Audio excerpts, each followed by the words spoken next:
ముఖ్యమంత్రి గారు మీరు కాళేశ్వరం ప్రాజెక్టు కూలేశ్వరం అయింది అనేది మీరు చెప్పారు. సరే, దాని గురించి ఒక కమిషన్ ఆఫ్ ఎంక్వైరీ కూడా వేశారు. కమిషన్ ఎంక్వైరీలో రిపోర్ట్ వచ్చింది, రిపోర్ట్లో తప్పులు పట్టారు, ఇంతకుముందు ప్రభుత్వం చేసింది. కానీ మీరేమి చర్యలు తీసుకున్న భూగట లేదు. రెండోది, మీరు తీసుకోకుండా మీరు ఏమంటున్నారంటే కేంద్ర ప్రభుత్వం దీని మీద ఏమి చర్య తీసుకోలేదనేది అంటున్నారు. దీనికి అనుబంధ ప్రశ్న ఏమిటంటే, ఇప్పుడు కాళేశ్వరం కూలిపోయిన భాగాన్ని మీరు మళ్ళీ రిపేర్ చేయాలి, దానికి బోల్డంత ఖర్చు ఉంది. అలాగే మొన్న మీరు ఎస్ఎల్బిసి టన్నల్ ప్రాజెక్ట్కి మీరు సర్వే చేశారు, మీరు కూడా దాంట్లో భాగం పంచుకున్నారు. దానికి 42,000 కోట్ల ఎంత అవుతుందన్నారు. సో మీరు మొన్న ఈ ఫెడరేషన్ ఆఫ్ కాలేజ్ మేనేజ్మెంట్తో మాట్లాడుతూ మీకు ఫీ రీఎంబర్స్మెంట్ మేము డబ్బులు ఎట్లాగిస్తాము, మాకు ప్రతి నెల 16,500 కోట్లు మాకు ఆదాయం ఉంది, దాంట్లో 7,500 కోట్లు వీళ్ళకి ఖర్చు అయిపోతుంది జీతభత్యాలకి, మిగతా 6,000 కోట్లు వేరే వాటికి అవుతుంది, మిగిలేదు 5,000 కోట్లేను. మరి మీరు ఇన్ని పథకాలు చెప్పారు కదా, వీటికి అన్నింటికీ డబ్బు ఎక్కడి నుంచి వస్తుంది అనేది అడుగుతున్నాను. ఇప్పుడు మీరు అడిగిన ప్రశ్నలోనే కొంత సమాచార లోపం ఉంది. దయచేసి దీంట్లో చాలా కేంద్ర ప్రభుత్వ రంగ సంస్థలు, వివిధ ఏజెన్సీలు, బ్యాంక్ లోనింగ్ సిస్టమ్ ఉండబట్టి రాష్ట్ర స్థాయి విచారణ చేస్తే విచారణ జరిగే సమయంలో సుప్రీంకోర్టు జడ్జ్ విచారణ చేస్తున్న సందర్భంలో రాష్ట్ర ప్రభుత్వం మీద ఆరోపణలు చేశారు, కక్షగట్టి ప్రభుత్వం మా మీద విచారణ చేస్తుంది అని. అన్నిటికంటే దేశంలో పెద్ద విచారణ సంస్థ సిబిఐ కాబట్టి కేంద్ర ప్రభుత్వానికి అసెంబ్లీలో చర్చ చేసి అసెంబ్లీ శాసనసభ్యుల అభిప్రాయం మేరకు ఈరోజు సిబిఐకి ఇచ్చినాము. అంతకంటే ముందు భారతీయ జనతా పార్టీకి సంబంధించిన నరేంద్ర మోడీ గారు, అమిత్ షా గారు కాళేశ్వరాన్ని ఏటీఎంగా మార్చి 1,000 కోట్ల రూపాయలు కేసీఆర్ కుటుంబం దోపిడీ చేసిందని చెప్పింది. కేంద్ర మంత్రి కిషన్ రెడ్డి గారు స్పష్టంగా మాకు సిబిఐకి అప్పచెప్పండి, 48 గంటల్లో అందరినీ పట్టుకొచ్చి జైల్లో నిర్బంధిస్తామని చెప్పింది. కాబట్టి రాష్ట్ర ప్రభుత్వం శాసనసభలో చర్చించి మెజారిటీ శాసనసభ్యుల యొక్క సూచన మేరకు సిబిఐకి ఇచ్చినాము. 3 నెలలైనా ఈ రోజు వరకు దాని మీద ఒక్క అడుగు కూడా కేంద్ర ప్రభుత్వం ముందుకు వెయ్యలేదు. సిబిఐ కాళ్లకు బంధం వేస్తున్నది ఎవరో తేల్చాల్సింది మీడియా మిత్రులు, నెంబర్ 1. నెంబర్ 2, ఎస్ఎల్బిసిది మీరు తప్పు సమాచారం విన్నట్టున్నారు. మొత్తం ప్రాజెక్ట్ 100% పూర్తి చేయడానికి 4,600 కోట్లు, అందులో 3,200 కోట్లు ఆల్రెడీ ఖర్చు పెట్టినాం. ఇంకా 14,000-1,500 కోట్లు ఖర్చు పెట్టి 2 సంవత్సరాలు పనిచేస్తే 9.8 కిలోమీటర్ల టన్నెల్ పూర్తి చేస్తే 30 టీఎంసీల నీళ్లు 3 లక్షల ఎకరాలకు ఆయకట్టును అందించడానికి, తాగునీరు సాగునీరు అందించడానికి ప్రాజెక్టు పూర్తవుద్ది.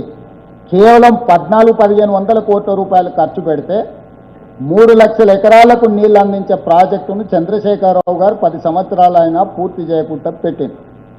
దాని కింద ఉన్న ఎలిమినేటింగ్ మాధురెడ్డి ఎత్తిపోతల పథకానికి ఈ ప్రాజెక్టు పూర్తి చేయకపోవడం వల్ల నీళ్లు ఎత్తిపోయడంతో ప్రతి సంవత్సరం 500 కోట్ల రూపాయలు విద్యుత్ బిల్లులు చెల్లిస్తున్నాం. ఇప్పుడు ఈ ప్రాజెక్టు పూర్తయితే ఎవ్రీ ఇయర్ మన సేవింగ్ విద్యుత్కే 500 కోట్లు వస్తుంది. అందుకే ఈరోజు మొదటి ప్రాధాన్యత కింద తీసుకొని ఆ ప్రాజెక్టును పూర్తి చేస్తున్నాం. ఏఐబిపి యాక్సిలరేటరీ ఇరిగేషన్ బెనిఫిషరీ ప్రోగ్రామ్ కేంద్ర ప్రభుత్వంలో ఉంటుంది. 60% నిధులు వాళ్ళు ఇస్తారు, 40% మనం ఇస్తే చాలు. అందులో పెట్టకుండా చంద్రశేఖరరావు గారు కాలయాపన చేసింది. ఇప్పుడు ప్రాజెక్టులు అన్నిటిని ప్రాణహిత చెవెల తుమ్మిడిఐటి నుంచి ఎల్లంపల్లి వరకు కానీ ప్రాజెక్టులు అన్నిటిని కూడా 8 ప్రాజెక్టులను ఇప్పుడు కేంద్ర ప్రభుత్వంతో చర్చించి డిపిఆర్లు సబ్మిట్ చేసినాం. కాబట్టి ఈరోజు మీరు చెప్పే కాలేజీలు, నేను మిమ్మల్ని సూటిగా అడుగుతున్నా, మీ పిల్లలు స్కూల్ కాలేజ్కి వెళ్తురా? మీ ఫ్యామిలీలో కానీ మీ కజిన్స్లో కానీ చంద్రశేఖరరావు గారి మాకు ఇచ్చిపోయింది 3,000 చిల్లర కోట్ల రూపాయల పాత బకాయిలు. ఏ ఒక్కరోజు కూడా కేసీఆర్ ఉన్నప్పుడు ₹1 అడగలే. ఈరోజు వాళ్ళకి మేము ఉన్న బకాయిలు 3,600 కోట్లు. మేము విడతల వారికి ఇస్తాం, 1,500లలో 600 ఒకసారి, 600 ఒకసారి, 300 ఒకసారి ఇస్తాం, మీరు సహకరించండి అని చెప్పినాం. దీంట్లో మీరు ఆలోచన చేయాల్సింది, ఇంటర్మీడియట్కు కానీ డిగ్రీకి కానీ ఎవరు డొనేషన్లు కట్టరు, వాళ్ళు ఫీజు రియంబర్స్మెంట్ మీదనే ఆ కళాశాలలు నడుస్తాయి. కాబట్టి మొదట జూనియర్ కాలేజీలకు, డిగ్రీ కాలేజీల ఫీజులు మొత్తం చెల్లించండి. ఇంజనీరింగ్ కాలేజీలు 185 ఉన్నాయి. రూరల్ ఏరియాలో ఉన్న ఇంజనీరింగ్ కాలేజీలకు డొనేషన్లు వస్తున్నాయో వస్తలేదో నాకు తెలియదు, కానీ అర్బన్లో ఉన్న వాళ్ళు మీ పిల్లలే చదివించుకుంటారు. మీరే నా దగ్గరికి ఎంతోమంది వచ్చి డొనేషన్స్ మినహాయింపు ఇప్పించండి అని అంటున్నారు. కంప్యూటర్ సైన్స్ లాంటి సీట్లలో 10 నుంచి 15 లక్షల రూపాయలు డొనేషన్స్ కలెక్ట్ చేస్తారు. నేను ఇవ్వాల్సిన ఫీజు 35,000 రూపాయలు మాత్రమే.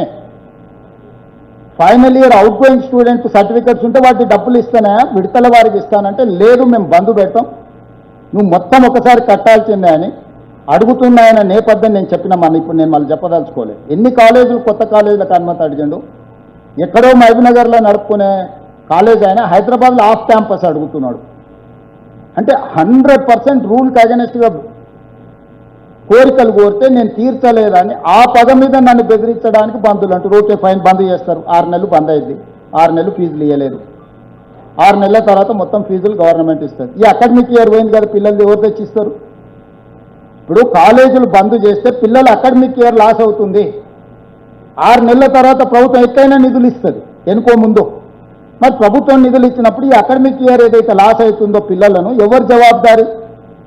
చదువు లేకుంటే ఈరోజు లక్షలాది మంది పిల్లల్ని వీధుల్లో తిప్పి ఆ పిల్లల జీవితాలతో చెలగాట మారుతుంటే ఈ యాజమాన్యాలు కానీ లేకపోతే వీళ్ళు, రాజ్యాంగం ఏం చెప్తుంది? విద్య సేవ, వ్యాపారం కాదు. నేను అందుకే చెప్పిన, మీరు పిల్లల జీవితాలతో చెలగాట మాడకండి, ఇది మంచిది కాదు సుమా. ప్రభుత్వంతో మీకు నిధులు రాపట్టుకునేది ఉంటే కూర్చుందాం, మాట్లాడుకుందాం, ప్రణాళికలు చేసుకుందాం, ఏ రకంగా ముందుకు వెళ్దాము అని నేను సూచన చేసిన. పెడచెవిన పెట్టి మేము బంద్ చేస్తాం, మేము నిర్బంధిస్తాం, బెదిరింపులకు దిగపోవడం వల్ల, బంధులు పెట్టడం వల్ల, బంధువుకు పెట్టడం వల్ల ఈ సమస్యకు పరిష్కారం దొరకదు. పిల్లల తల్లిదండ్రులుగా మేము వాళ్ళు వ్యవహరించి తల్లిదండ్రుల బాధను అర్థం చేసుకొని సమస్యకు పరిష్కారం చూపించాలి తప్ప పంతాలకు పట్టింపులకు పోతే పరిష్కారం దొరకదు. మీ ద్వారా మళ్ళీ విజ్ఞప్తి చేస్తున్నా కళాశాలల యజమానులకు, మీరు నిక్కచ్చిగా రూల్ బుక్ ప్రకారం పోదామంటే 100% నేను దానికి రెడీగా ఉన్నా. రూల్స్ ఏమున్నాయి అన్నీ చదువుతా. ఏ ఒక్క రూపాయి డొనేషన్ తీసుకోవద్దు, ఏ ఒక్క రూపాయి మెరిట్గా, ఏ ఒక్క పర్సంటేజ్ కూడా మెరిట్ లేకుంటే సీట్లు ఇవ్వద్దు, సరైన సమయంలో మీకు ఫీజులు ఇవ్వాలి. ఎంతమంది పిల్లలు ఫీజులు కట్టుకొని సర్టిఫికెట్లు తీసుకొని వెళ్ళిపోయారు, మళ్ళీ రెండోసారి వాళ్ళ పేర్ల మీద ప్రభుత్వ రియంబర్స్మెంట్లు ఎంత తీసుకుంటుందో కూడా ఒకసారి చూద్దాము. టీచింగ్ స్టాఫ్ ఎంత ఉండ్రు, నాన్ టీచింగ్ స్టాఫ్ ఎంత ఉండ్రు, ల్యాబ్లు ఎన్ని ఉన్నాయి, బిల్డింగ్లు ఎన్ని ఉన్నాయి, ఇన్ఫ్రాస్ట్రక్చర్ ఎంత ఉందో కాలేజ్ బై కాలేజ్ మీరు మేము అందరం కలిసి ఒక నిజ నిర్ధారణ కమిటీ చేసుకుందాం. మీడియాలో కూడా ఎడ్యుకేషన్లో హైయెస్ట్ స్టాండర్డ్స్ ఉన్న వాళ్ళు ఉన్నారు కదా, మీతోని విజిలెన్స్తోని వాళ్ళ మేనేజ్మెంట్తో ఒక నిజ నిర్ధారణ కమిటీ చేసుకొని ఒక్కొక్క కాలేజీని ప్రక్షాళన చేద్దాం. ఏ కాలేజీలో 100% ఉందో తల తాకట్టు పెట్టైనా అదే రోజు వాళ్ళకు రియంబర్స్మెంట్ మొత్తం చేస్తా. మీరు సర్టిఫికెట్ ఇవ్వండి, ఇది 100% దీంట్లో అన్ని రూల్స్ ప్రకారం ఉన్నాయి. ₹1 డొనేషన్ వసూలు చేస్తలేరు. ఒక మెడికల్ సీట్కి ఎన్ని లక్షలు వసూలు చేస్తారు? మీరంతా మిడిల్ క్లాస్ వాళ్ళే, మీ పిల్లల్ని చదివించుకుంటారు కదా, మీరే కదా బాధితులు. నా పిల్లలు ఏం చదువుకోవట్లేదు. కాబట్టి దయచేసి పిల్లల కోణంలో చూడండి, యజమానుల కోణంలో చూస్తే మీకు ఎప్పటికీ సమస్యకు పరిష్కారం దొరకదు. ఈ సమస్య మీకు అర్థం కూడా కాదు. మీ వ్యాపారం అభివృద్ధి కావాలని కోరుకుంటున్నారా? అయితే వెంటనే క్యూనస్ ని సంప్రదించండి.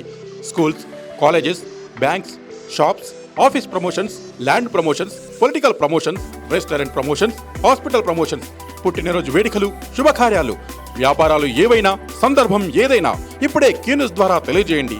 మీ వ్యాపారాన్ని అభివృద్ధి చేసుకోండి.